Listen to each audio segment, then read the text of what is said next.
The history of deaf education. This podcast will discuss the early deaf residential schools, the history of deaf education, the Education of the Deaf Act of 1986, the early problems of deaf education, and how things have changed. The first deaf school in America was known as the Connecticut Asylum at Hartford for the Instruction of the Deaf and Dumb. It was established on April 17, 1817. The school was created and run by Louise Laurent Marie Claire and Reverend Thomas Hopkins Gallaudet. Claire suffered an injury at an early age and became fully deaf by the age of 2. He later became an important advocate for the deaf community.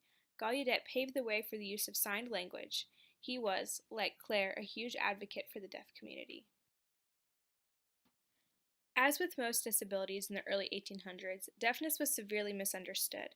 As the creation of residential deaf schools were made to solve that problem, new issues arose.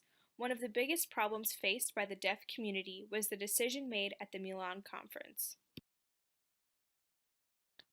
The point of the Milan Conference in 1880 was to determine whether oralism, which is lip reading, or signed language would be the universal communication in deaf education. The panel decided then that the best course of education would be oralism. Lip reading only scratched the surface of communication, therefore robbing deaf students of their right to proper education. Thankfully, after the ruling at the Milan Conference, the reality of deaf education shifted. A huge leap was made with the Education of the Deaf Act of 1986. We now have much better systems put in place with a wider range of opportunities like residential schools, mainstreaming, inclusion, self-contained deaf and hard of hearing classrooms, and cochlear implant technology. These provide students with the opportunities to receive full and sufficient education.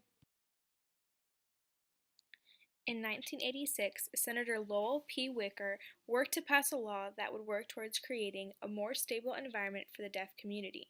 This act provided assistive technology and created improvements in programs for both the public and private schools, while also funding a much-needed workforce training. We can see how things have changed even in our own state.